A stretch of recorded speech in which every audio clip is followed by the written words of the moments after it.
The Truth, episode 29, baby. We here off season. Not too much to talk about, but we're going to talk about some stuff that's on my mind. Let's go. There's always something to talk about. Let's get it. What's going on, everybody, man? And welcome to the very first episode of The Truth, where not all Eagle fans agree on everything, and this is definitely the spot where this shit about to go down. Oh yeah, able, oh yeah, I'm stable, oh yeah, no label, oh yeah, you know me, I have only the best, I'm lonely, but damn, I'm going. This is why we started this, because of you. We started this. I'm trying to listen to your fantasy that you living in right now. Always talking about 17 no until proven otherwise. BS! I'll be number one, working hella hard until I get just what I want, yeah. Rises like the sun, yeah, fatal like a gun. You know what I mean? I was pretty close last year. We could have easily won those 3 games we lost. I gotta get through it, and the only thing I know is to love what I'm doing. Right? Did you not beat ourselves those 3 games? Look, we lost. Never listen to the We no's, lost. I just wanna That's keep why we moving. couldn't win the Super Yeah, Bowl. I put We it lost. hard as hard, it's my only medicine, yeah. Everything I do, I'm just being genuine, yeah. I'm sick of being screwed, feel my own adrenaline, yeah. I do just what I do, and I hope you let me in, yeah. Gotta fight,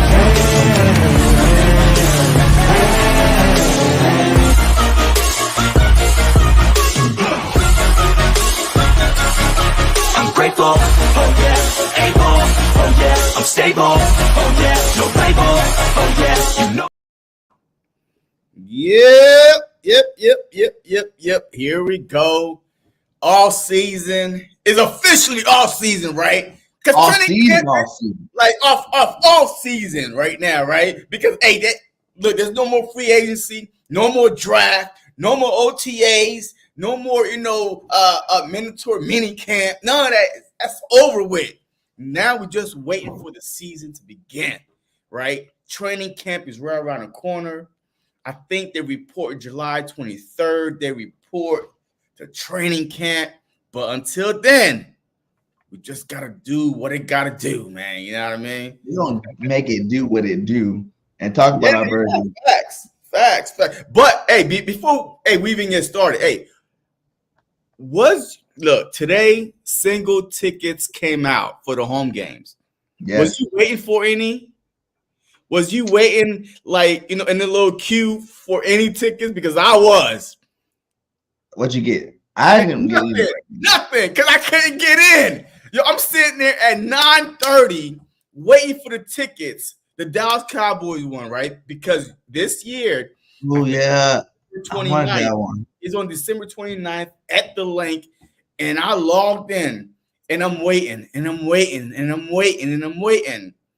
Nothing. I couldn't even get in. By the time I got in, all of them tickets was $1,000 for nosebleeds and all these greedy freaking people out there that bought them tickets. F you. Yeah, I wish I could. But see, I never ever buy tickets. I think you the one told me too. You wait till right before the game. Yeah, but that's if you can't get the tickets right away, right? I mean, if you can't get it drops, then you wait until a couple days before, and then because people is gonna be desperate and stuff like that. But it is what it is. But also the opening practice tickets came out too. Yes, I heard $10 for the regular, $35 for the VIP. Yeah, that's nice too, man. I've never been to one. I thought about it. But I don't like the fact that it's on Thursday. You know what I'm saying? I hate that. I have to work. I'm about to get my kids for a couple of weeks in July. So to take that time off, then turn around, try an extra day off. My boss won't be too happy with that. I know that for a fact. Plus, I'm still trying to go to the first home game against Atlanta, and that's just right around the corner from Auburn. You know what I'm saying? So that's a lot of time to keep going back and forth. We're taking off, man. Shout out to all you guys in here. Shout out to Ted Cruz 2024. He said, "What's up, JC?" We got Daniel in here. What's up, my guy? He's always loyal. We got Frank Proud. He said, "What's up from?" What did I say? Cookville. Shit, all right. That's what I'm talking See, about. Yeah, that's all it is to talk about. Look, it's some shit because there ain't no news but some shit. That's all it is to talk about. Nick Sirianni is doing a great job of doing whatever it is that he is doing. That's all I really got to say about the Nick Sirianni thing. Like, I know if a lot of people are trying to stir up this Nick Sirianni, Jalen Hurts thing, you hear about it, oh, Jalen didn't back this coach, but Jalen just did talk the same way Jalen talked about anybody. He's just like, yeah, he does what he got to do. I'm happy for him, and I'm about to do my. Jalen's more about what he gonna do. He got a lot of pressure on him coming into the season. He needs to see, come up and show out. Stop all the turnovers and lead this team to the Super Bowl because it's a Super Bowl caliber roster. So, Nick, like I said, like it's Kellen Moore's offense. What happened though? Like what happened? Like honest truth, right? I don't know what is going on with the rumors. I have not been following the rumors. So tell me how this came about. Jalen Hurts or Nick Sirianni. What is going on? Like what happened? Like I can't word for word verbatim, but basically it was just like, how you think Nick's adjusting to the new offense type stuff. And you're just like, I don't know. He doesn't really know because he's still adjusting to the new offense. You know what I'm saying? Like, so he's like, I don't know how much of it, him, but he did say it was 95% a new offense he's learning. Oh, what I'm saying? So, since he said that, that meant that, Nick Sirianni's offense is gone. This is a new offense. He's learning a new offense. How him and Nick and Kellen Moore's meshing in terms of this new offense, he doesn't know. He doesn't really give a damn about it right now, which I don't even give a damn. Because obviously when you broke it down to 95%, that means there's only 5% of Nick's offense coming back this year. You know what I'm saying? So that means Nick don't have too much to say about nothing inside these press conferences. You know what I'm saying? Inside these meeting rooms.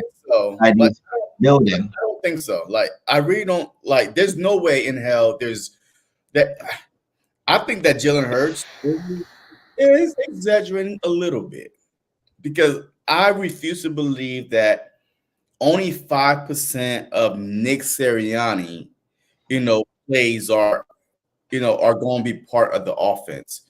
Because the whole reason why Jalen Hurts was as successful as he was when we started doing the RPO and, having them run, read, if the ends collapse, take off. I refuse to believe that they're going to try to make him turn into a straight up pocket passer.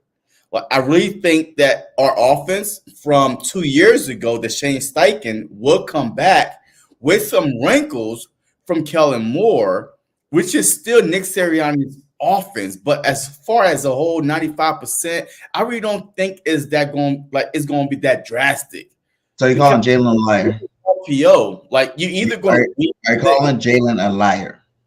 No, I'm not calling him a liar. I just think Jalen Hurts exaggerate things, right? He's one of those guys that's not going to tell you the whole truth, right? Like he's just going to tell you just enough. It is what it is. Hey, I'm trying to learn the offense, blah, blah, blah. But it is what it is. But I refuse to believe that he's going to go in his fourth year as a starter, his fifth year in the league, and completely with the brand new fresh offense when you have a head coach that's been there for 3 years. So he's already done it he's in his fourth year, starting fifth year, and he's had 3 different coordinators. Well, this is his fourth year as a starter. He's going into his fourth year as a starter. And third year of learning a new offense. Well, it's really not a new offense because the whole Brian Johnson offense wasn't new. I really feel like, it wasn't expanded enough from Shane Steichen, but it wasn't a really new offense. But that's why I disagree with you because remember when he first came, it was his offense, right? And it was his thing. It was Nick's offense, even though we had Steichen that first year. I'm talking about the very first year. Yeah. And he realized his offense was trash. And so he stopped calling the offense and gave it to Shane, right? Shane ended the year, then the next year was all Shane's offense. It was the second year inside the offense. And then you seen the offense flourish, right? So now fast forward. Can I ask you a question real quick, though? Okay. All right. So was it the offense or the play calling? Because, I refuse to believe that mid-season, you're going to give Shane Steichen a whole new offense. No, it was the play calling that Nick Sirianni, you know what I mean? Because all these coaches have about 80, 100 plays, right? So Nick Sirianni kept on calling passing plays, and then Shane Steichen was like, okay, since I'm in charge of calling plays, it is the same offense, but let me call running plays, like RPO plays, more than the whole new offense. I don't believe the whole offense changed when Shane Steichen took over. I just believe that the plays that was, like 100 plays or so that's on the sheet, you know what I mean? Like you see these coaches with a whole bunch of plays on the sheet. And I just think that Shane Steichen saw, okay, we need to call this half of a playbook, to make this offense run smooth. The different plays inside the playbook, and everybody calls this, but if you want to simplify all of it, it's all the same. It's like you saying, like, yeah, he's calling different plays out of the playbook. He's calling more runs, or, he's calling different plays. Then Nick is still like, Nick will call certain plays. He would call different plays. That's a different offense at the end of the day. Every team in the league runs the same plays for the most part. For the most part, every team runs the same plays. They just call them different plays. They just do it at different times. They just have different structures. Like, you can call a play, maybe Nick calls it in I formation, and Shane calls it in stack formation. Or, maybe Nick likes the trips left and Shane likes to spread right, but they still call them the same play. I think there is little pieces, obviously, because it wouldn't have been that much of a drop off when he left. The reason why it was a drop off when he left was because Brian Johnson, like, I don't know how handcuffed he was, but we're about to see, though, because he went to Washington, even though he's not the offensive coordinator over there. But still, he still have a big role, with the command. But even Nick said that, don't get mad at Brian because it was my offense and I'm calling the shots. You know what I'm saying? He tried to, have Brian's back, but like, no, it's not Brian's fault. It's my fault. That's why when everybody wanted Brian fired, he was like, it's my fault. And what happened when it's his show, when he's running the offense? We are trash. He showed it twice already. Trash when Nick is in the helm. So I wouldn't. If Jalen's telling me right now 95% of new offense is new, then I would say, hell yeah, it should be, because you don't want Nick's offense no more, because when Nick's running that offense, it's trash. All right. Well, I literally think that every team, kind of run the same offense. Yeah. RPOs everywhere. Look at the Ravens. Hey, look at the Ravens. But even like, if you look at have a whole completely different offense than we do. Like, Lamar Jackson and Jalen Hurts are kind of that, the same quarterback type. The RPO, you hand it off, you read at the end, if the edge is collapsing, you either going to hand it off or keep it and look for a tight end receiver, somebody else, or run it. So, like, I don't think the offense is going to be that, oh my God, this is a completely brand new offense. No, it's going to be more options. It's going to be more options, though. You've heard AJ, you've heard Smitty, you heard all the guys saying they're more free at receiver with this new offense. You know what I'm saying? Like, they got all new stuff going on over motioning, which we never did before. All this stuff's going on in this offense that's going to make it that much more explosive, that much more, better of an offense to watch than Nick Sirianni's simplified offense. Jalen's going to be under center more. We're going to hand off the ball to Saquon. We're going to get remember how we've been like, well, where's all the receiver screens at? Where's not receiver, running back screens at? Where's all that kind of stuff at? And now I think we get a chance to see it. What up, Shakes in the building? How you doing? He said 2023 was Nick's game plan. You honestly think Brian Johnson actually had control? Hell yeah, he didn't have no control. No control. Hey, Brian Johnson had nothing to say. Look, I understand that we all like mad about the offense from last season. I understand. But just like Nick said, it was the same offense from the previous year. It was how much faith he had in Brian Johnson to give him the whole playbook. I think that Nick Sirianni went into every game with like 10 plays. All right, Brian Johnson, hey, this is your first time being the OC. I'm going to give you 10 or 15 plays to call. And you saw it because he was so predictable. Yup, here we go. Middle is not open. Oh, here we go. If Christian McCaffrey is calling our plays, that means it's the same plays that's happening over and over. And that's what I think that Brian Johnson will handcuff of what he could do. And like Shane Steichen, I feel like that Nick just said, hey, here you go. Hey, you run the whole offense. But Brian Johnson, I really feel like that he was handcuffed by Nick Sirianni. Yeah, they have two, but people gotta realize too, man, when um what the boy name is, we just talked the OC, Kellen. Ooh, Kellen Moore was with the Cowgirls, before Dak got hurt. Dak did some RPO. Dak did some stuff like that. They had receivers that I think that was that year that they had two receivers over 1,000, a running back over 1,000. You know what I'm saying? Dak was over 4,000 that year. That was the year everybody got involved and everybody was doing it. And it took till when he got hurt was when they stopped doing the RPOs in Dallas with him. You know what I'm saying? Like it was still a part of the game plan. Like obviously when you got Saquon Barkley, Jalen Hurts together in the backfield, you're gonna do a couple of them, even if it's like you said, RPO fake the run, throw it to AJ or Devontae, you know what I'm saying, or even Goddard. But I think that's another reason why Jalen Hurts also had so many picks this spring. It's a new offense. And like you heard Andy Reid, that was a classic thing. Andy Reid said, when you're learning a new offense or you're going into a new offense, this is the time you throw interceptions. This is the time I want to see you force things, do things you wouldn't normally do in a game. See if you can fit it in there. And then that will give you confidence once a real game actually does come around to try to force it in there. You'll know your abilities in terms of certain play calling and whatnot. And I think that's what Jalen's been doing. He's been, because they hear a lot of these interceptions are over the middle of the field. You know what I'm saying? That's one area that Jalen has not been throwing the football. It's over the middle of the field. So it's just good and refreshing to hear now our quarterback throwing it in the middle of the field, because that is going to be a spot that's going to be open a lot. You can't stack the box with Saquon and, then, try to double team AJ or Smitty and then leave Dallas Goedert in the middle of the field wide open. Who was the tight end that year too for Dallas? Damn, I forgot his name, but he actually had good stats too. Schultz. Was it the year Kellen Moore was there? Yeah. Okay. Well, he actually had good stats too that year, and he's Dallas Goedert's a lot better than Schultz. So I really feel like, like I said, this is the time. It's not going to be a Nick Sirianni ran offense. I think Kellen Moore's coming in here to put a stamp on it. But that's why you heard Nick says, I'm not only in the offensive room no more. I'm not only hanging out with Jalen no more. I'm getting to go into the defensive room. I'm getting on a special team. He's going around the building. And that's actually more better for you. Remember, Andy Reid had to take a step back after he left Philadelphia. He took a step back. He didn't call plays for a couple of years. That's when Bieniemy became good. He didn't call plays no more. He was more just a head coach, and that's when he actually started winning more games. I think that first championship, he was just a head coach. He wasn't a play caller that year too. Because sometimes you got to take a step back, realize, coach the team, be a coach of the team, let your coordinators do their job. You know what I'm saying? So I don't really think if we win the Super Bowl this year, that I would think that Kellen would even go anywhere else after the fact. Like I think Kellen would still stay here and try to win another Super Bowl. As long as this team put together, why would any coordinator really want to leave? It's like, the options of jobs could be open where you're not going to get a very good team. Are you really leaving? Like if Kellen Moore were really going to be a head coach, he would have got picked up this year. He wouldn't be our offensive coordinator.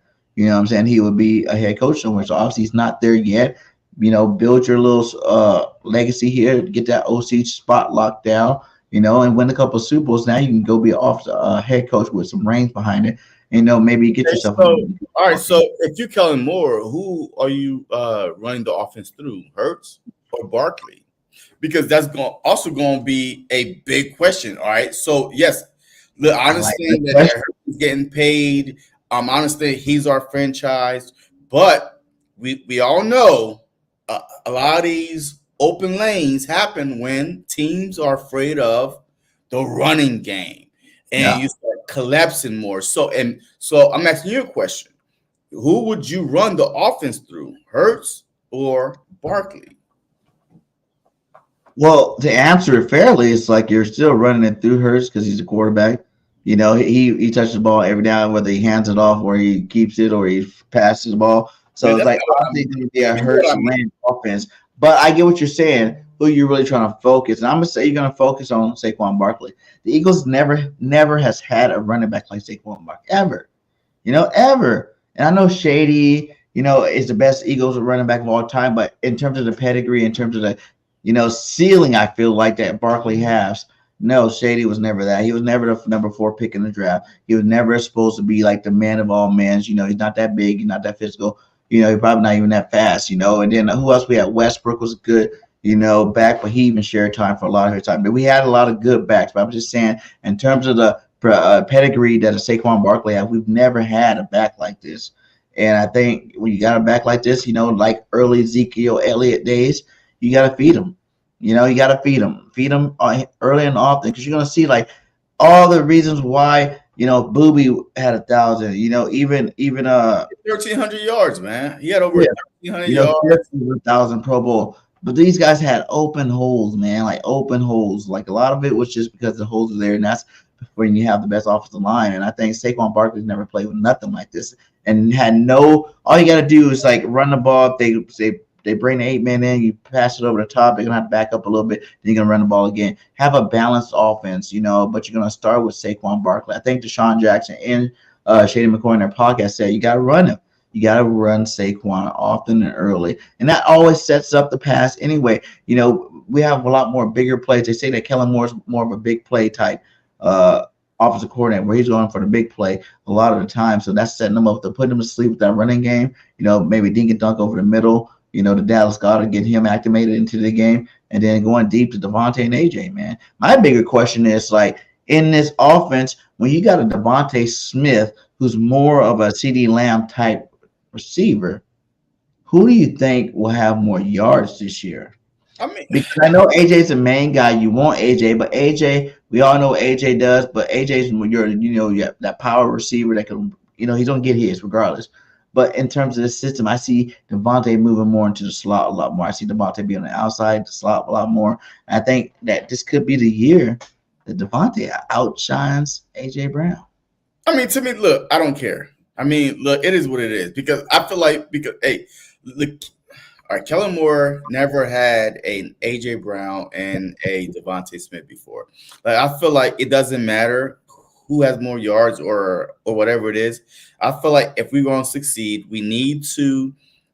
I mean, that's every team, though. By the way, like, I'm not only talking about the Philadelphia Eagles. Like, I feel like if you are, if you're a fan, a owner, a coach, you want a running game, right? You know what I mean? Like, you want a team to feature the run first, regardless how much your quarterback is making, because that could only make the quarterback look better when you're focused on the running game and then people are running just wide open. So, I mean, all right. So just to answer your question, I really feel like that AJ Brown is still going to be the guy. He's still going to be a guy. I feel like that Kellen Moore is going to use AJ Brown more, move him around, because he's a bigger mismatch than, Smitty. AJ Brown could go anywhere, really. So, because we all claim that CeeDee Lamb is a slot guy. He's really not. He could play all over the field. We just saw him, in the slot in the Kellen Moore system, because he probably was the most talented wide receiver. So I feel like, to me, that AJ Brown could be a CeeDee Lamb. I feel like you have to go through AJ Brown as your number one wide receiver, which could only, this offense is so loaded. So I don't know how to answer your question, because AJ Brown, Smitty, and Goddard, Kellen Moore never had those three types of guys before. Never. Like, never. Even if he had Cooper and Lamb, but there wasn't a Goddard there. So, you know what I mean? So this is a Barkley. So this is an unknown who's going to be the guy. So that's what I'm saying. To me, I would this season, all Eagles need to be put aside, period.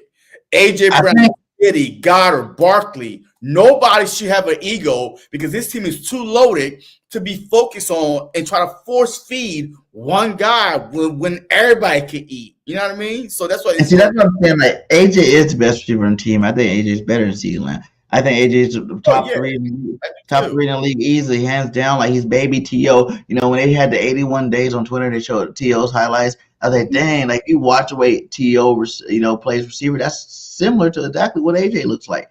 He looks like the same type of receiver as a T.O., and I think he is the number one receiver on this team, and he is, like I said, top three in the league. But at the end of the day, I think that's why it's going to be Smitty that probably has more yards. I think they both get over 1,000 again, easily. I think that's not a question. They're both going to get it. But now you got, I think Saquon Barkley can be looking at one of those guys that hit the 2,000-yard total yard mark too, rushing and receiving too. And then I think Dallas Goedert, if he can stay healthy, can be a tight end that can get close to 1,000 yards this year too. again. As long as he stays healthy, that's been his biggest problem. But then we're gonna have a receiver 3, whoever that's gonna be. God knows who that is right this second, but it doesn't even matter because those are the main 4. Saquon, AJ, Smitty, and Goddard. That's where the majority of the yards are going to come through is those guys. But I'm saying AJ's going to get double teamed, dude. He's like one of the best receivers. He's going to get double teamed. You can't double team him. You're going to have to. No, you can't. They did last year. Who? How? No, you didn't really get double teamed. They switched off when they were double teaming out of Smitty and AJ last year. And whoever was hot that game, they started double teaming. Shoot. The Commanders didn't double team him because AJ was killing the Commanders last year. Like I just think AJ got faster, stronger. I know everybody see that. Like everybody you're gonna have to double team him, or he's gonna have a 2,000-yard receiver. Well, that's what I'm saying. This is the best offensive weapon talent that Kellen Moore has ever had. That's why it's gonna be so hard to game plan for the Philadelphia Eagles, because in every position, even offensive line, we are that much better than every other team. Running back, wide receiver, tight end, even the quarterback, being the dual threat that he is. So it's going to be fascinating to see if everybody is going to eat, or is he going to try to force feed one person, which I don't think he will. I just think it's going to be wide open. I mean, you might have AJ Brown to me is not going to have more yards than he had this past, a couple years, because now you got Goddard and Smitty and Barkley. So, and that's fine. And look, it's okay. Hey, you got your money, you got paid, and it's okay if you don't have 1,500 yards. That's fine, because you got an offensive coordinator that's making everybody eat, which is going to be hard for a defensive coordinator to game plan against, because you can't double team AJ, you can double team Smitty, you can't double team Goddard, you can't double team Barkley. It's going to be a hard offense to face week in, week out. It's going to depend on Jalen Hurts. Can he, rebound from last year, from the turnovers and stuff like that? I think he can, because of the lack of play calling there was last year. I think he could definitely rebound from last year, but also how comfortable he's going to be in this so-called new offense. If it's 95% true, boom, a new plays. That's why I think early on, because it's 95% brand new offense, you have to run through your running back. You have to go through your running back. And as you get comfortable throughout the year, you start Hurts dictate, okay, hand it off or not, throw it to Goddard, throw it to Smitty, throw it to AJ. Just let him get comfortable. Don't try to throw him in there just like Nick Sirianni, right? When he first took over, throw. That's not the strength of the Philadelphia Eagles. And they like to get hit a little bit before you start playing them like really good. You know what I'm saying? Like, I know those games, like you said, when he's trying to air it out in the beginning, those are the games that he doesn't do that great. But when he give him a couple of run plays, let him bootleg a little bit here or there, get some handoffs, those are the games he actually starts. Once he get hit a couple times, I feel like that's when he's really in the game. He said Barkley must be a crucial part to create mismatches for the receivers. Y'all agree? Exactly. That's what we're talking about. Barkley will create mismatches for all the receivers. The third receiver, the second receiver, the first. And it's a long season, so I think every receiver, every skill position will have their big game. Every skill position on our football team there'd be a 200-yard Saquon game, there'd be a 200-yard Smitty game, there'd be a 200-yard AJ game. Maybe not a 200-yard Goddard game, but maybe like 125-yard, Goddard game too that we see this year. So I think the ball will get spread around. I think Jalen finally hits over 4,000 yards in this new offense and shuts everybody up on that note. And this offense will thrive. If you pass for 4,000 yards or not, like why? I just do. But why does that matter? Why? I just feel like even if he didn't and we won a Super Bowl, obviously I'm excited and I'm happy about it. But I just feel like, I don't know, when you're a quarterback, See, that's exactly your problem, because you said no, because I'm saying he's still going to have his. Well, so now you just like everybody else. You just like everybody else right now. That would shut up everybody. Then you have nothing else. It doesn't matter if you shut up everybody or not. You never have nothing else to say about my quarterback. You will always have something to say about Jalen Hurts, regardless if he passed 4,000 yards or not. That's the thing. I don't want Hurst to throw for 4,000 yards. I don't. But if it's an easy 4,000 because everybody open, why not? I don't care about him throwing for 4,000 yards because we still want him to use his legs also. Unless we're scoring 40 points a game. Yeah. 4,000 yards for Hurts. Over what 1,300 yards rushing for Barkley. Come on, man. Yo, you are historic offense. Like, it's our time. I said after the defense was historic, it was time for the offense to be historic. And this is going to be the year the offense is historical. You know, like they were talking about that Smitty and AJ could be the first 1,500-yard dual receivers. I think definitely in Eagles history. I don't know if Torrey Holt, Isaac Brooks, or one of those guys did it ever before, but it might be the first ever. 1,500 yards by both receivers. I think they both can do it. With 17 games, hell yeah, they can do it. Stats, man. Hell yeah, they can do it. Man, I want to win too. But I want to. Why not look good and win at the same time? What's wrong with that? But you weren't saying that when a defense had like 80 sacks. You weren't saying that when a defense had 80 sacks. You're like, oh yeah, look at this, awesome. Like, they didn't have 80 sacks. First of all, hey, no, they didn't have 80 sacks. You know what I'm saying? I over exaggerated like Hurts. Right. Exactly. Like you always do. Exactly. Ridiculous amount of sacks. Number one in the league, number one Eagles history type sacks. You know, so why not let the offense win? Look, I care about Eddie says, who do you think is RB2? I already told you guys in my video, if you haven't watched it, that RB2 is none other than who Richard said right there. And Shipley, man. Gainwell's had his time to show us whatever he was going to show us and do whatever he was going to do. And I'm not saying he won't get PT, but I think Shipley takes the spot number 2 running back and Gainwell goes to number 3 running back. Not off the bat, though. Off the back. No. He's bigger, faster, stronger, more talented. Yes, I think you're going to see that happen. To me, look, hey, Shipley and Barkley are kind of like similar. Like they could catch off the backfield. They could hurdle you. They could run through you. So that's why I think that Gainwell is still RB2. You know what I mean? Because Barkley and Gainwell is kind of like different. Because Shipley and Gainwell, yes, Shipley is not Barkley, but their style of play is similar. If you look through all the highlights of Shipley, and that's why you don't want the game to change when you bring the next running back in. You want to keep going. You gotta be unpredictable. You have to be unpredictable with different, formations and different, people in the lineup. So to me, I feel like he's an upgraded version of Gainwell. Huh? He catches the ball. He does kickoff return. He does all of it. He's like more dynamic and more diverse than Gainwell. So that's why Gainwell's gonna get his spot taken. Okay. And Gainwell takes over. A Boston Scott spot.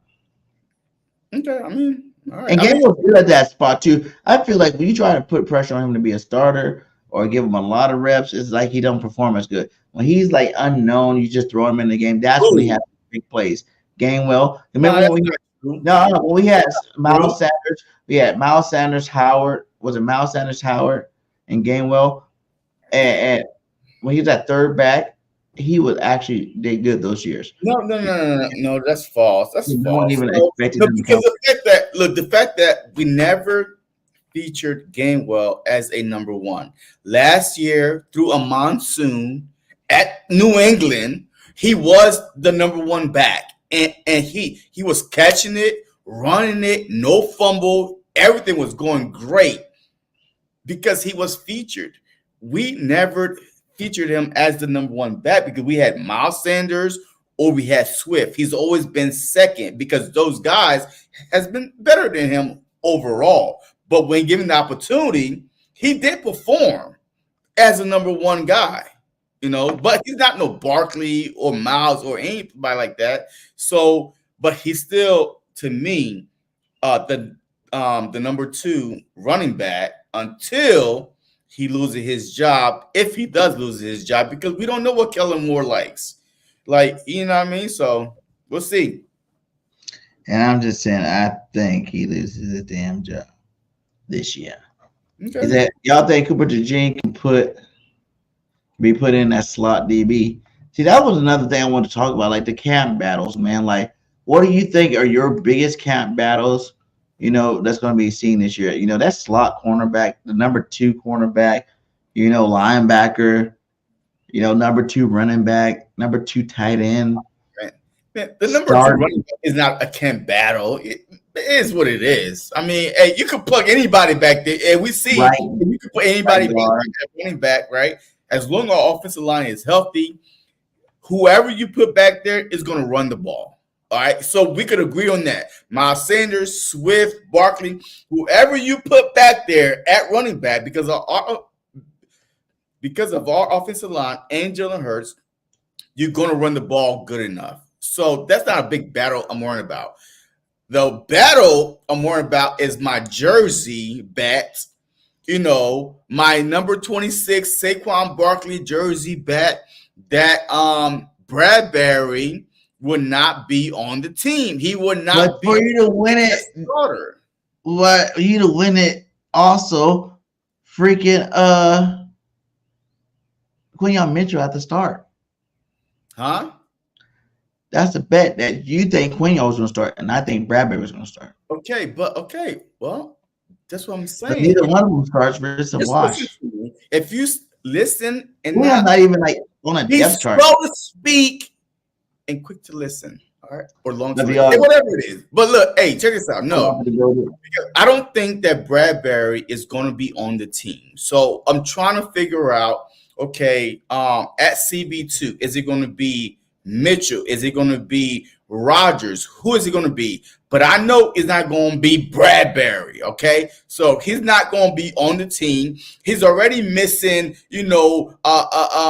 Von Terry, OTA, whatever it is. Why would you do that if you wasn't in your feelings a little bit, right? You are in your feelings a little bit because you hear the rumors, man. You hear the Eagle fans calling for you to be cut. I mean, it's hard to block out the noise, especially in Philly.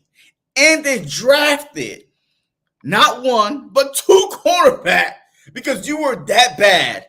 And that's why you didn't show up to voluntary OTAs. You know what I mean? But Slay was there. I mean, he wasn't in his feelings. You know why? Because Slay know for a fact that he's going to be there. But Bradbury, man, he was like, damn, man, the writing is on the wall. So I'm not even going to show up. It is what it is. You know what I mean? And so that's my biggest camp battle is who's going to be CB2. I mean, the slot corner is cute, but I need to know who's going to be CB2. Is it going to be Rogers or Mitchell? You heard Rogers talking. He talked to all his kids. I like when he said that for Father's Day. Rogers, I like all my family members saying what's up, happy Father's Day. But some of y'all out there playing football, I need to hear a call from y'all, man, because I'm y'all daddies, man. He was locked out, PFF top 5 cornerback right before he got. How long was that? Did nobody remember Rogers? He got suspended for a year, but the last time he played, he was a top 5 cornerback. I never even heard of Rogers. He locked down Adams from the Raiders. He locked down a lot of tight receivers out there. So he's saying that all those guys, he's their daddies. And I love the confidence. I love the confidence he's coming with. And ain't nothing like a cornerback with swag. A cornerback with debonair. He took all offseason. He's big, he's faster. He says he's stronger. He's faster. He's more athletic, and I think he wins that CB2 spot. Look, if I'm a wide receiver in the NFL, I'm going back at Rogers and say, "Yo, I don't even remember you, bro. Why? Hey, where were you at last year? Because I don't remember you right now. Like, yo, I don't even know who Rogers was." Until he became a Philadelphia Eagle. What? None of y'all did. None of y'all knew who the hell Rogers was. Hell yeah, we knew Rogers. Bullshit. Rogers. None of y'all could tell me, oh my God, yo, this dude was a shit. Lockdown, shut down. Lying. A shutdown quarter like another. Y'all lying to yourself. Look at that. Rogers locked down Adam, Jason. Yes, after Howie Roseman went out and got a Rogers, y'all went on YouTube and started looking at his highlights. Stop lying. Nah. I know y'all lying. BG, stop lying, yo. No, everybody know Rogers, my guy. Everybody knew him. I knew he was good. They were like, oh yeah, this is Antonio Cromartie's cousin or something like that, or nephew or something like that. And that whole Rogers Cromartie thing, all their whole family are all good cornerbacks. All of them that play, all of them play good. And this is why this is the truth. I'm not afraid to say, no. I'm not afraid to say, look, until the Eagles got him, yo, I don't know who the hell Rogers was. And then when the Eagles got him, then I went back and watched highlights. But you sitting right here, right now, BG, in front of millions of fans watching, and you telling me the minute the Eagles went out and got him on his suspension, you was like, oh my God,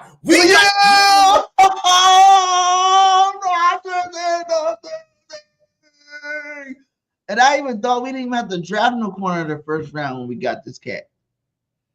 After you went out and watched some highlights, you didn't know who he was off the bat. I told you the boy family was. I don't care. Oh my God! You know what? Man, y'all some frauds out there, man. You are the president of fraud.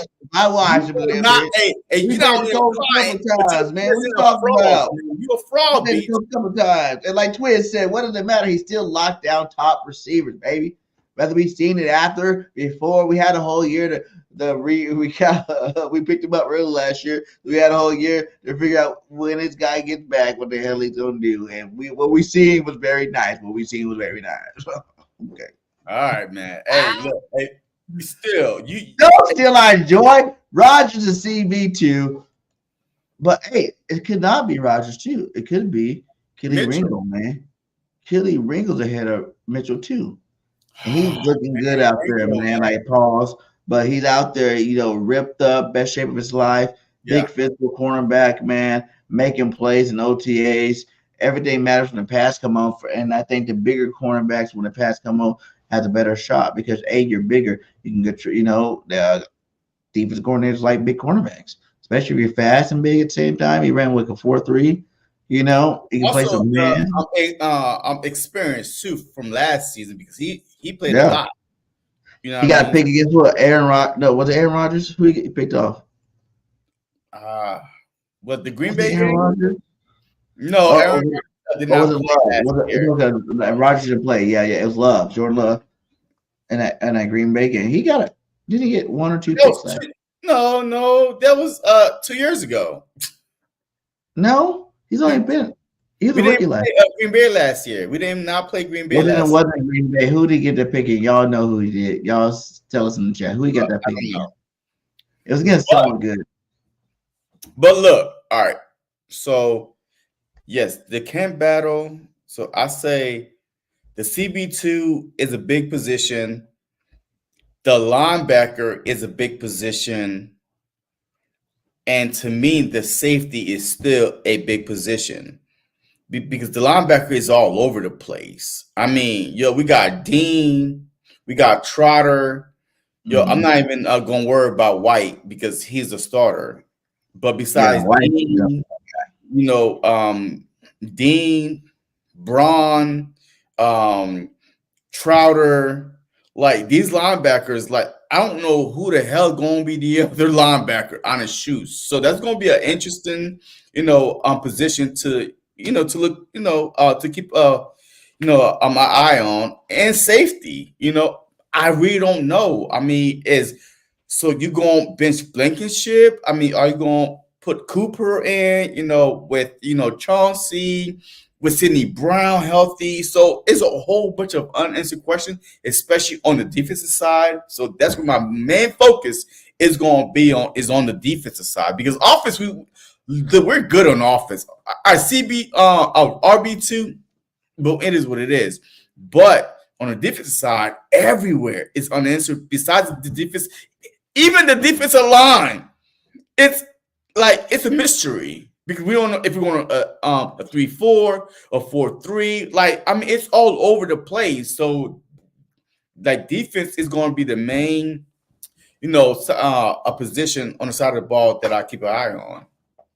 Andy, why they keep throwing Jalen underneath the bus? Because that's all they love to do is hate on my quarterback, Jalen. Look at my Father's Day gift. I got a new Jalen Hurts shirt, baby. That's quarterback right there. That's quarterback. That's quarterback. That's my quarterback, baby. And they can keep paid because guess what? That makes our quarterback stronger and that makes him play a lot better, especially after having the season he had. Like last season, it was a good season for Jalen. It wasn't a great season. The turnovers are the only thing you can say that was really bad about the season. He had more yards passing, he had more touchdowns thrown.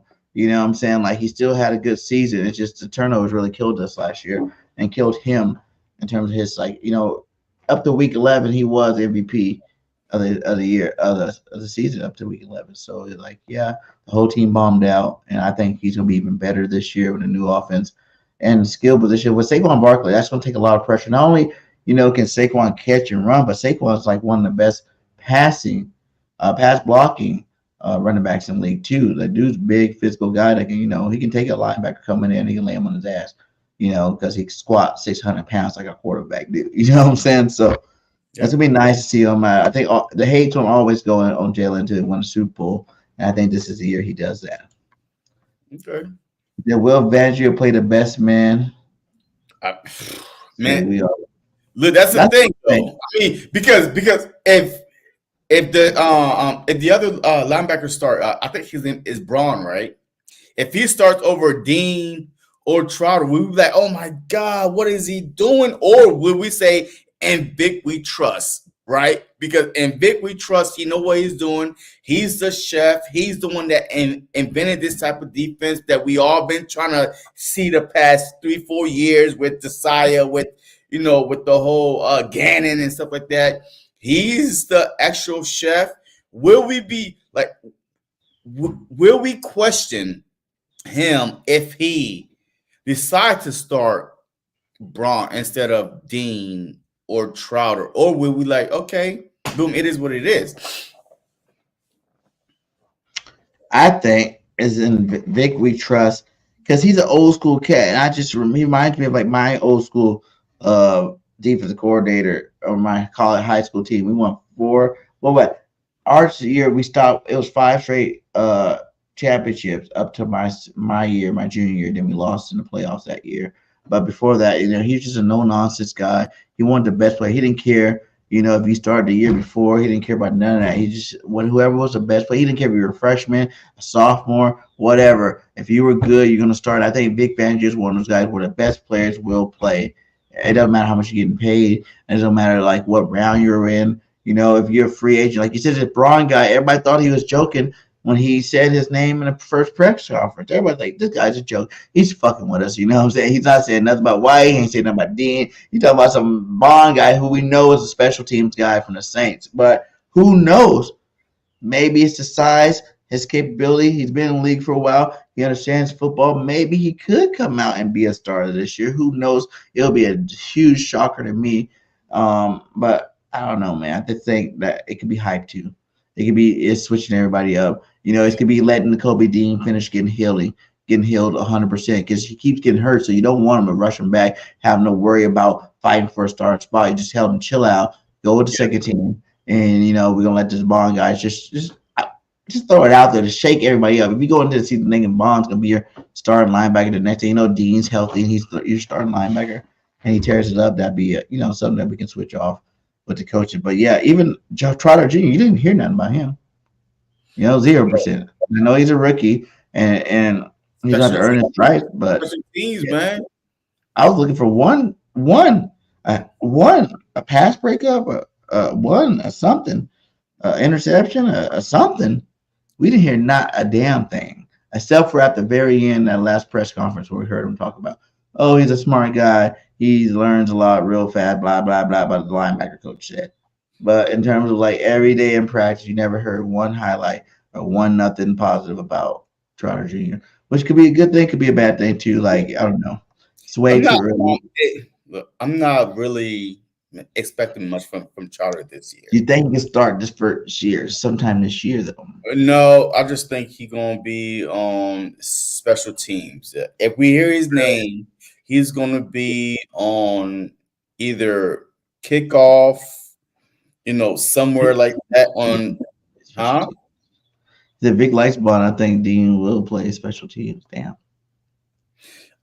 Look, this is a big year, man. If for Dean, like honest truth, man, it's Howie Roseman. All right, so look, all right.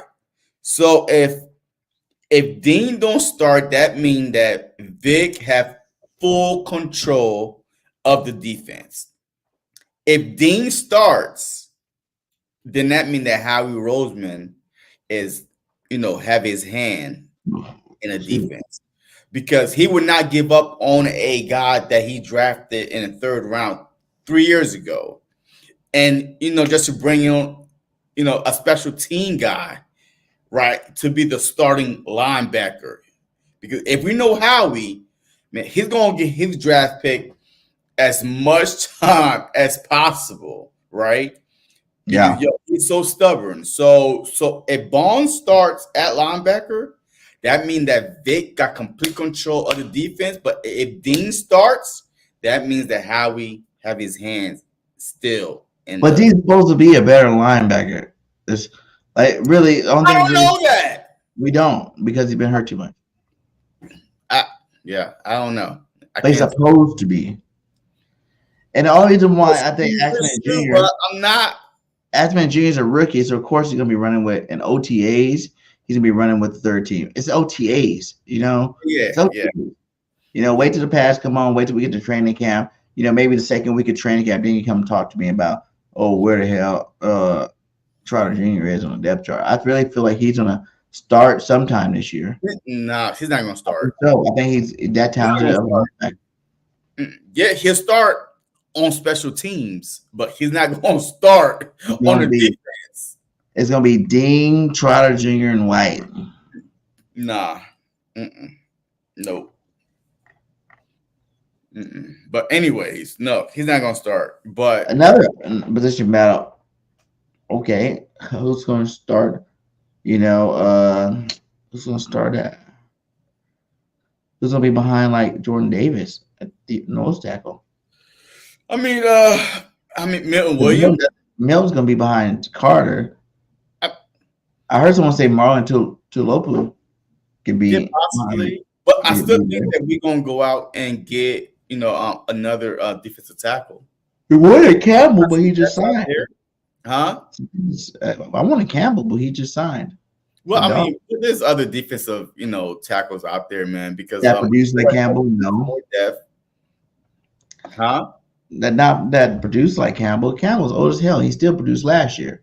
But all we need is rotational.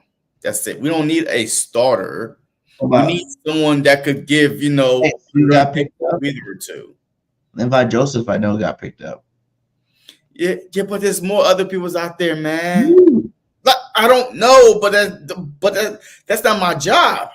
That's Howie's job. Yeah, all these good guys gone, man. Like, who you gonna do? Before Joseph got picked up, y'all didn't know nothing about Joseph out there waiting in the wings. See you go again. Minnesota. Joseph was a beast over there. What are you talking about? You don't watch other football teams. That's all you basically saying is like you don't watch all of the NFL. You only watch the Eagles. You don't see the highlights every year, every team. I see how it is because you just hate on players that everybody know about. Okay. All right. It's like saying you didn't know about AJ Brown until AJ Brown got traded to the Eagles. Nah, because I had him in my fantasy team on the Titans. When he was on the Titans, I had him on my fantasy team. But he kept on getting hurt. But he kept on getting hurt on the Titans, though, with his foot and all this stuff was going on. So, yeah. But Kim got picked up by Miami. Look, I mean, that's fine. That's fine. But I feel like that the Philadelphia Eagles, on the defensive line, we need just one more, that piece with Milton Williams, with Marlon, with Davis, with Carter. Then we draft 1, 2, or no? We didn't draft a defensive tackle, no? Not defensive tackle, but that Jalen Hurts gonna be outside linebacker end. Okay. I still think we'll be fine, man. I mean, because I like our youth, man. Like, don't underestimate. Like, we are young, but these guys have a experience. Like, Jordan Davis is going into his 3rd season, right? The best shape of his life. Carter, I'm going into his 2nd season. the best shape of his life. With Brandon Graham, he's still there. With Josh, he's still there. With Gabe Hall. So with Huff. So I mean, the draft picks that we had. So I mean, I think we'll be fine. It depends what defense are we running, because you won't need them big boys if you're running like a 3-4 type of defense. Man, you're gonna need more linebackers than them rushing up there. Well, you still need the big boys up front, because that you even need bigger boys up front. Do you need that Jordan Davis be your nose tackle? Do you can have Carter, Williams, Jalen Carter and Williams and outside? They need backups too. They can't play the whole game. You don't want talent to drop off that much after they go out. So I don't know. I think the defensive line is gonna be all right. Because you still got Marlon, like you said, you got this guy Gabe Hall that's supposed to be good. We have that Mustafa from the Denver, who's a really good nose tackle. So he can back up Jordan Davis. Then got depth, man. So I mean, we'll be fine. I still feel like we're still gonna go out and get one more though. You can never have enough, because it is a long season. So I feel like just like on the offensive line, where we have if Lane Johnson go down, boom, we got that dude that we picked up from the Jets, right? You know what I mean? Yeah. And then we draft. That's another. He might end up starting at right guard. No.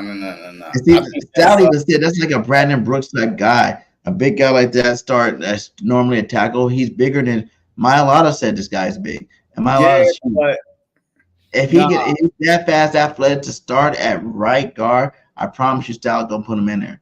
And Staley already given him high praise. Other players on the team, all on the offensive lines, giving him high praise. He was a first-round pick for a reason. He's a highly scouted player. He actually showed flashes of being a top tackle in the league, but injuries and just being on a shitty Jets probably hampered that growth. And now you got the best offensive line coach in football. I think if anybody can do it, I think Staley can do it. He can bring that number one talent. I mean, yeah, true, but I mean, there's no need though. Why not? No need, because we have Steen's not proven. Yeah, Steen. I mean, but he played last year though. Barely, and didn't play that good in a lot of them. But that's his job to lose. I still think that's his job to lose. Steen. They got Keegan from Michigan. Yeah. I like him too. He just won a championship. What side of the ball do you think will lead this team this year? Oh, what side of the ball? I mean, the defense, like the year we went to the Super Bowl, as good as the offense was, our defense led us to the Super Bowl. You think you can see a repeat with this team, or you think the offensive side would take the lead this time around? I just think in the beginning, it has to be offense, because I think it's going to be some learning curves in there. You know what I mean? Like a new defensive coordinator, some the continuity is not going to be there. You know what I mean? So they're trying to figure themselves out, right? So I really think in the beginning it's easier to improve on offense than defense, because offense, mostly everybody is coming back. So we just got to know the plays, and you can learn the plays, throughout the summer. But on defense, now you have different teams that's throwing different scheme on you, right, on the offensive side, and now you got to know how to communicate, which was the biggest problem last year. So I think that in the beginning, to start, we're going to score more, then we're going to take the ball away, and then as the season go along, we start learning more about each other. The continuities just start being there, and now the players are set, the rotations are set. And now we could go feasting towards the middle of the season, onto the back half. But in the beginning, I think offense is going to be the one that. But if we win the Super Bowl, it's going to be an offensive led or defensive led. I mean, it's going to be both. It's going to be both. But defense wins championship, they say, right? So I mean, a worst case scenario, if one stop in the Super Bowl, we would have won the championship. One stop. So defense does win championships, but at the same time, it takes two, like the whole team, to win. Even the year we won our Super Bowl, it was a shootout, and then that one defensive play, right? won us that championship. So it's going to be a total team effort. But to start up the season, it's easier to learn the offense, to be on the same page on the offensive side than the defensive side. So in the beginning, I feel like it's going to be an offense heavy team. We're going to put up some 30s, maybe some 40 points, and defense might give up 27, 25 until they start, just getting their foot under each other and the continuities just start showing. But definitely, I think it's going to be a balance, towards the end of the season. It's going to be, hey, let's go. Well, offense is off today.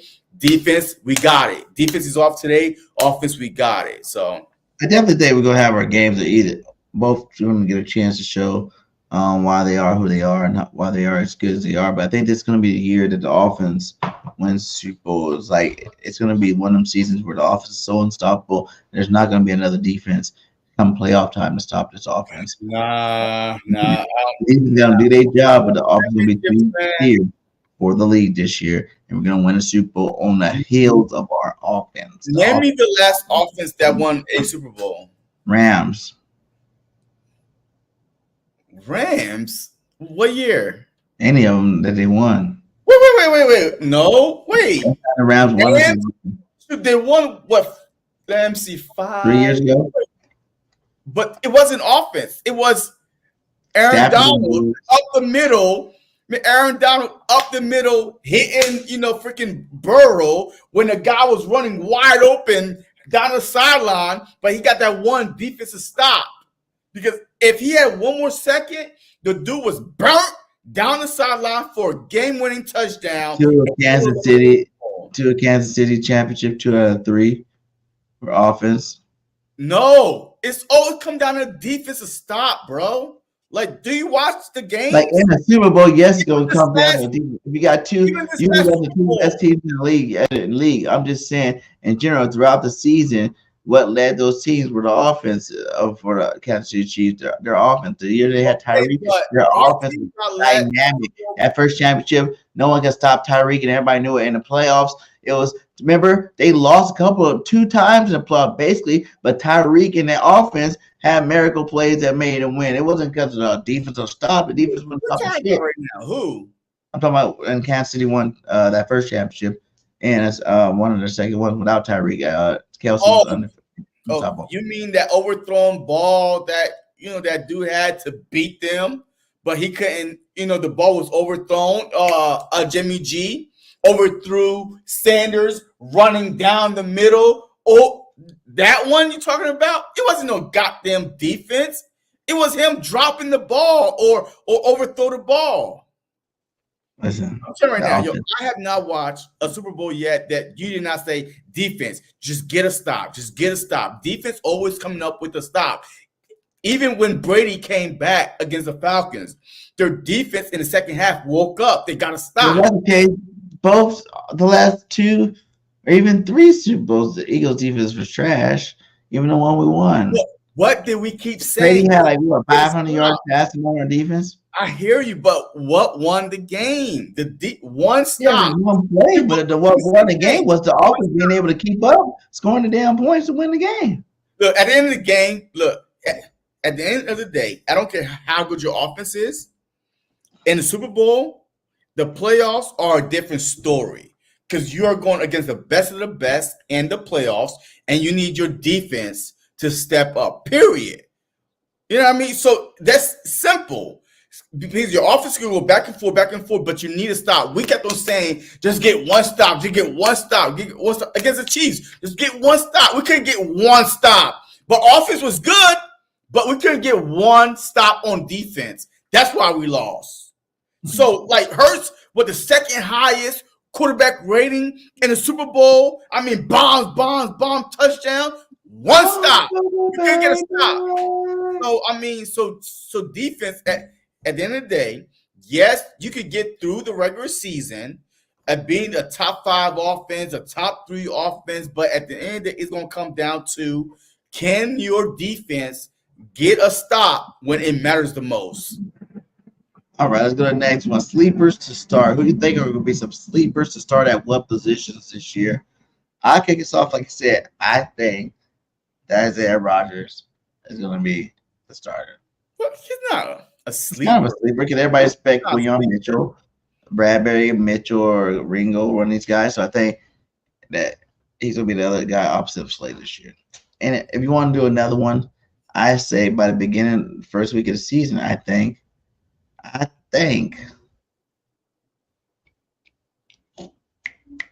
Cooper DeJean can start at nickel. Well, that's not really a sleeper. We don't have another nickel.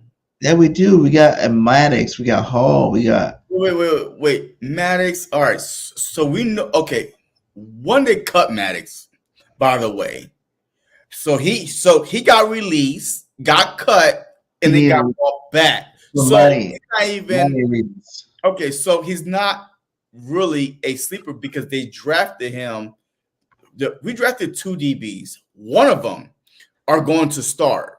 One of them are going to start. Either Mitchell or Cooper is going to start. So I'm going to go on the offensive side. The sleeper that's going to start, Anai Smith. I think that he's going to start. He's going to be our starter from this jump as slot wide receiver. And then you have Smitty, AJ Brown, Anai Smith. He's going to be my sleeper on the offense. And then the defense, of course, you know, my sleeper, he's going to beat out Rogers. He's going to beat out Bradbury. It's going to be Mitchell. So I'm going to stick to that. My sleeper third receiver is going to be John Ross. I think John Ross, former first-round pick receiver. He's not going to be on the team. Former record holder. He's not going to be on the team. New life on a new team. Ross is going to make the team. Ross will be the X factor this year for that number. But Anaya Smith, listen, I think that our third receiver is going to rotate like always anyway. I think there's going to be 3 of them. I think Perry's going to get his shot. He's going to get some ball thrown his way. I think Anaya's going to get his shot, ball thrown his way. And I also think John Ross is going to get his. But I think as the start of the season, the sleeper is going to be John Ross, proving his first round talent and start. I think and then we're gonna keep then. What wide receiver we keeping? Well, we're gonna keep AJ, Smitty, Anaya Smith, okay, John Ross, Campbell, what's his name? Cubby. Because he's like a special team receiver. Keep going. The tall wide receiver we drafted. Yeah, that's it. Yeah. Wilson.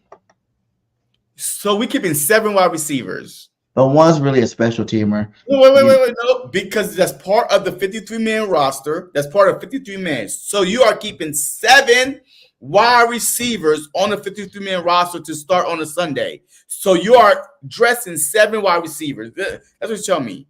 Okay, then I want what you smoking, because I don't think we're gonna keep 7 wide receivers on this roster. Of course, last year we didn't even have the talent last year. Who was our 7 wide receivers last year we kept?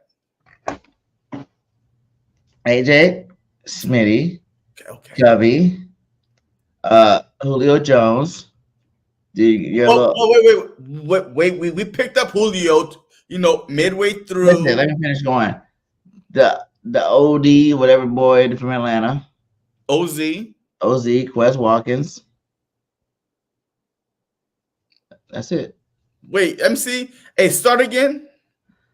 AJ Smitty, Quez Watkins, Julio Jones, Brent Covey, the dude Ojo, whatever. Did you just say OZ already? No, Olara. And then we had another receiver too. All right, but I don't think like I said. Now, I don't think we're gonna keep 7 wide receivers. So to me, that's why I'm saying that Ross is gone, only because he had the opportunity. You know what I mean? Yes, it's a good story to come back, blah blah blah. But I feel like that you're not gonna cut your draft pick. You're not gonna cut Wilson. You're not gonna cut Smith. So those 2 are gonna be on the team. Covey is a question mark to me, but just based on on his experience from the special team last year as he got better. So he's on the team. And of course, AJ Brown, Smitty. I think the most we're going to address is maybe 5 or 6, but we're not going to keep 7 because you got to keep your tight ends, your defensive rotations. So we got other positions to focus about, on game day than 7 wide receivers. So I don't see Ross making it. Then my other sleeper, listen, don't shit on my sleeper because that's my sleeper, okay? My other sleeper is another former first rounder, and that's Becton. I think he's a sleeper at the right guard. I think he wins that spot over Steen, and he becomes our starting guard that plays better than me. That's not a sleeper. It is because we're not expecting him to play. We're expecting Steen to play. He's a veteran, though. He barely. He ain't did nothing. But he's been in the league for 4 or 5 years already. So he's not a rookie that just came in, they got drafted or anything. But Ross was retired. And now he's trying to come back. So to me, it's a good story, but he's not going to be a sleeper that make the team, especially when you drafted 2 wide receivers that I believe will be, better than him in the long run. Okay, let's get 2 more before we get out of here. This one is, who's going to be your breakout player of the year? Who's going to have like the unbelievable season and no one else seen? Well, Saquon Barkley is going to win offense MVP, offense player of the year. It's Saquon Barkley because I believe that he's going to rush for the most he ever rushed before. He's definitely going to, eclipse the 1,300-yard rushing mark because Miles Sanders rushed for 1,300. So I believe that Barkley is going to rush for maybe close to 1,400, with double-digit touchdown, maybe 13 to 15, rushing touchdowns. On top of that, he's going to have at least 400 or 500 yards receiving with another 5-6 receiving touchdowns. So total of almost 2,100 yards and plus the touchdowns, probably around 20 touchdowns. To me, that's my breakout player of the year. Is Saquon Barkley. I like that one. Oh man. Shoot, that's the only one. Is Saquon Barkley. Because if Hurts does that, he's going to win MVP. So, we're talking about, the breakout player of the year that we have never seen before. I think that Barkley, just being behind this offensive line with the weapons around him, is going to have his best year ever. Devin White, 10 plus sacks. Jalen gets over 30. But you know what? Maybe on the defense player of the year, maybe Devin White, defense player of the year. You know what I mean? So, hey. I'm going to say breakout player of the year is going to be Josh Sweat with 15 sacks this year. Pro Bowler. Everybody thought he was done. He shows everybody he gets better and better every single season. And everybody's expecting Huff to be the guy. Everybody's expecting all these other guys to be the guys on defense. And it really gets led with Josh Sweat. He took a discount to stay, and he comes back, and he shows up and shows out this year. All right. Hey, I like what it. Up, how you doing, my guy? Fly Eagles fly. Hell yeah. All day, every day, and twice on Sundays, my guy. And then what was the last one I had to get out here and play? Oh, yeah, I wanted to ask you, who is your favorite Eagles? Who was the best Eagles receiver of all time? You can include these guys that play them right now that you've watched. Who's your number one guy? T.O. I can only go with T.O., man. He only played 1 year. And guess what? He's the reason why we made it to the Super Bowl that 1 year, right? As soon as we got T.O. on a broken leg, came back and played in a Super Bowl. Balling in a Super Bowl after he broke his leg 3-4 weeks before that and made it on time to come back to the Super Bowl. So, but not only that, like the dominance, the fear. Like McNabb had his best season with T.O. We knew for a fact we was going to a Super Bowl. Like that whole year. The whole year. You added one guy Yeah, man, we are going to the Super Bowl. We knew that for sure, man. So, but it's only because we were back to what 4 times NFC Championship, and we knew we just needed a top flight receiver to get there. That was another reason why we knew once we got T.O., it was going to happen. Yeah, our offense was unstoppable with T.O. on there, and all you did was add that one guy that we never had before. And yeah, I mean, Eagles' offense was unstoppable with McNabb, with Westbrook, with Selleck. He didn't even play with as much talent we had now, so he was double teamed and triple teamed, and then he absolutely. And that's why I'm saying and Mitchell and all them.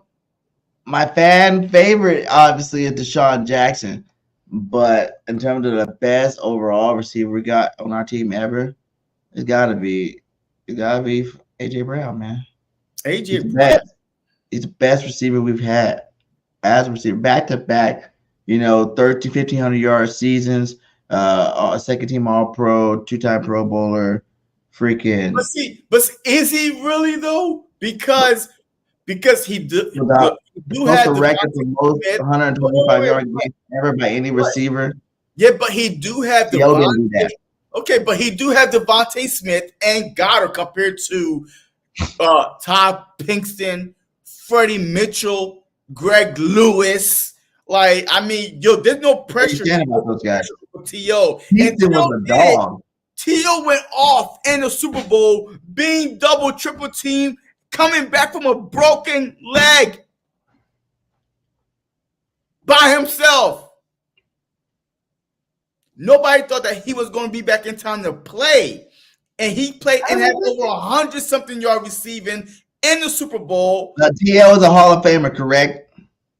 Huh? He's a Hall of Famer, correct? Okay. T.O. And he's never had 6 straight games with over 125 yards receiving. No one's ever had. Well, it's easy to have when you have another talent as Devontae Smith. Not when you're doing every game. They know you're about to do it again to him, and everybody wanted to stop him. They still couldn't stop him. 6 straight But games. You can't double team him with Devontae Smith and Goddard on your team. So you have to account for the other stars that's on the team. So yes, it's easy. It's easier to get those records, especially with the talent on your team. I'm trying to hate on them. I'm not trying to hate on nobody, but I'm just saying that that T.O. did it knowing that you had trash on your team. You like literally James Thrash. But you got to say, T.O. played with Jerry Rice. T.O. played with good receivers. I'm not talking about that. You said the Philadelphia Eagles. That's how he became so great, too. He did it with other players. He did it without other players. On our team, Todd Pinkston was a beast. James Thrash was a deep threat monster. Oh, my God. Okay, you know what? I'm done. You're going to try to elevate these bums we had at wide receiver and try to win. Okay, you know what? I'm done. This conversation. Hey, don't hate on Pinkston. A deep threat monster. Bro, you know what? It was like this. This was Jim Thrash was like this. Like this dude, he was a beast, man. No, he was not. A beast. No, he was not. It wasn't Jason Avant on our team that year too. I mean, come on, man. Hey, Jason Avant was like the best slot corner we ever had in our lives. Oh my God. Okay. I mean, the best slot receiver we ever had. You can't deny that. The best slot receiver we ever had? Jason Avant. I mean, we don't care about no slot wide receiver we ever had. Yeah. Hey, this dude didn't average no more than 500 yards a season. I can recall one year that he averaged 800, 900, 1,000 yards, 500, 300, 400. That was his contribution. He got close to 1,000 one year, didn't he? No, he did not. No.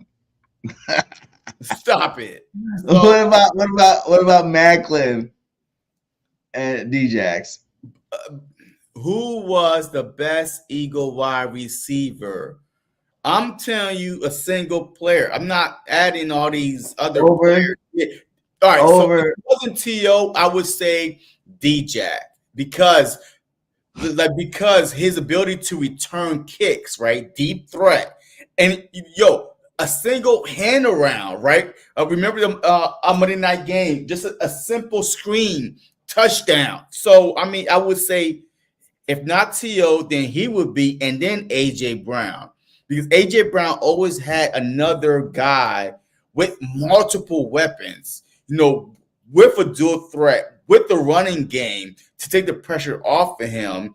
And I don't really see him being doubled and triple teamed like that. He wasn't a deep threat. He was just a Pittsburgh game when he had like 4 touchdowns. And he's like, you and you. They were double teaming the whole game. Titans, what the Titans game? Titans, Washington. They all double team him. He's been beating double teams this whole damn time, man. Damn, the Oilers. He gets paid more than Smitty. He gets more attention than Smitty. But I think that power changes too this year. I think Smitty gonna get his respect way up this year. Yeah, I mean. All right, what games? Last one. Like we talked about this early beginning of the show. What games are you for sure going to? I don't. Well, shoot, I paid my freaking money to at least fly to Brazil, but I'm trying to get tickets to the game. So I want to go to there because one, I already got my plane ticket. It's to Brazil, but we're just trying to get some game tickets. But definitely going to that one. I'm definitely going to the one at the Commanders because it's right down the street. Also, the Ravens is right down the road from me too because I do live in Maryland. Boom, Baltimore is right there. So those 3 games right now for sure. But all the good games are away. Like all the the Saints is away, the Ravens is away. The Brazil game is away. But Ravens not really that far from you, is it? Huh? Ravens not that far from you. That's why I say that's the one I'm going to. Like the Ravens, the Commanders, and the Brazil are the 3 games that I have my eye on. I'll be back. My 3 games. My game. I want to go to the home opener. I will go to the home opener so I could be back-to-back home openers for BIRDGANG. Against Atlanta Falcons. Should be a good game. We should destroy them. It'll be nice to be out there and watch us beat Kirk Cousins again, like we always do, beat up on Kirk Cousins. I want to go, but see, it's hard because it's the very next week. It's going to the New Orleans because I've never been to New Orleans. I want to go to that New Orleans game. I think that'd be a good game to go to. To be there first and then go back again and be there for the Super Bowl be double time. Be great. But I definitely want to go to the Dallas home game too. I want to see the Eagles play the Cowgirls at home. That'd be awesome to see. Awesome to see. So those are my big 3. Let us know who you guys want to go see this year. What are the games you guys want to make sure you guys are going to or would like to go to? Because those are my best. Those are 3 games right there. For sure, I want to go to. I want to go. So but I kind of want to go 3 home games too. So. Yeah, the home games are boring this year, man. Look, I don't care. Last we had Miami at home. Too. Huh? That Raven game sound good too. I wouldn't mind going to that one. Yeah, so like all the good games are away this year. Like honest truth, man. The Packers, the Ravens, like they're all away, really. I mean, like at home we got I think the Browns. I mean, I'm not really that excited about the Browns, the Falcons. I want to go to the Falcons because it's a home opener. Yeah, I mean, it is what it is, man. I've been a lot of home games. And right now, this year, I might just focus on the away games more than the home games. Well, hey, let's go to the Saints game. When is that? Is it the very next week after the Falcons game? That's why I want to go to both of those games because I might. So it's week 2. No, week 3. Week 3. What day though? Is it like on a weekday, like a Thursday night game or Sunday or something? Do I have the schedule? Let me see. I don't have the time. No, week 3. Week 2 is a Monday night game. So no, it's just a regular game. So it's on a Sunday or a Monday. It's a Sunday. They will say Monday. See that little thing up there? Say Monday night. If it was a Monday night or Thursday night, Sunday night. Okay, yeah. So it's a regular Sunday game. I mean, that's gonna make it a lot harder too, because then I got to work the next day. I mean, it's always factors in there, man. There's always factors for any time you go to any game. Well, no, because I went to a lot of Monday night game, Thursday night game, Sunday night game. If it's in Philly, then I could just drive back. But the Saints game, man, I'm not just going to go just fly to New Orleans, just go to the Saints. No, I want to make it at least a few days before, you know what I mean, and get there on a Thursday and spend Friday and Saturday and blah, blah, blah. But I would hate to come back right after the game. Look at Nina. Nina says she's going to the Dallas game in Dallas in the Ravens game. Ooh, those are two nice games, Nina. Dallas and Ravens. Okay. Yeah, I wouldn't mind going to the Dallas game too. Like, I wouldn't mind going to J World just to be there, just to check it out. You know what I'm saying? I like stadiums, football stadium. That's supposed to be one of the best ones ever made, with the shittiest team ever to play. But hey, it'd be kind of cool to see your team play there too. That's nice. Like I said, that Ravens game too is very interesting. Lamar versus, Jalen. Yeah, that's going to be a good defensive game. I think it's going to be run the football. Game. I say we beat them because we get able to pass all over them. They got to stop Saquon. But the thing is this: the Ravens and the Eagles are clones. Like, honest truth, man. Like, even from the tight end, a Mark Andrew, Goddard, the running back, King Henry, Barkley. I mean, the quarterback Hurts, Lamar. Like, the only difference is we have better overall weapons, but their defense is monster, right? Like, they have a better defense that's established from the previous years, you know what I mean? So that's the only thing. Can we get up to par defensive-wise by the time we start playing these heavy hitters, the Cowboys, the Ravens, the Bengals, you know what I mean? So can we get our defense ready to go before we start facing these teams with good quarterbacks with some good, offensive weapons? D. Aldridge. That was my first Eagles game. I've been to 2, maybe even 3 games since then, and I've not fell asleep, not one time. That was just my first one. I was tore up on the floor up. It was a 8-hour tailgate. No excuses. I wasn't trying to stay up or go to sleep. It just happened. But yeah, I want to definitely go to home opener. So everybody needs to go to home opener. Go have some fun at the 4th of July tailgate again. And roll into the season. Like, what? Eagles are 2-0. What? Get up off of us. Because if you're going to go to home game, pretty much like you said, we don't play very many good teams. It won't be till the end of the season before I want to go to, like later in the season for sure, before I want to go to another home game. Who else we play at home again? Yeah, like week 12, Jacksonville. I wouldn't mind going to that game. But that's pretty much it, man. Pittsburgh, maybe, I don't really care about them. No, that's pretty much it. Really? Yeah, like our home games are trash this year, though, man. Like there's no Kelly Green home games. Like, I mean, like, are they gonna I don't even think we even gonna wear our Kelly Green this year. They said we are. But they would just, put it out already, though. I mean, you're not gonna wait till last second to say it. Man, I don't think so, because last year, man, like you knew the home opener was Kelly Green night. Well, they talked about it more last year because it was the first year it came back. But all right. But hey, we got what? How many weeks now? Like almost a month now before training camp starts.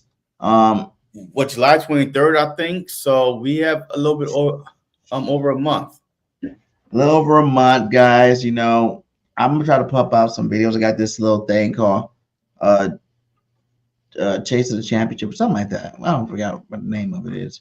But I got a little video sequence, Chasing the Ring or something like that. And I'm going to be doing some videos on there. We'll come back live for sure. Any big time news coming up, you know what I'm saying? At least I'll say, even if we don't do it, at least I'm trying to get us on here at least every 2 weeks. Maybe it'd be 3 weeks one time, but we're going to definitely be back once football season all the time, more frequently. But we are, like everybody else, going to take advantage of the off season. or it's dead, and ain't nobody doing no moves, no nothing. Everybody's on vacation, chilling out with their families. So we're gonna take a little time out too and handle our business. But hey, guys, turn that post notification bell on, hit that like, hit that subscribe. We will be back. You know, the truth will be coming back strong. And you guys, you know, we'll definitely let you know when we're coming back out with a new video or a new live stream. Yeah, and also look, also we will be giving out some training, some open practice tickets. So you definitely want to tune into that. So we do have some tickets to give out. So if you didn't buy your open practice tickets yet for August 1st, you know what I mean, and they are probably sold out, whatever, still tune in because we got, I think, about 4 of them to give out. So over the next month. So definitely want to tune in for that. 4 open practice tickets. You know you want one. You know you want one. So make sure you go get one. Keep tuning in. Find out when it happens, guys. So that's all we got for tonight. Fly, Eagles, fly, as I always say. Go Birds. And we out. Peace. Going on, everybody, man, and welcome to the very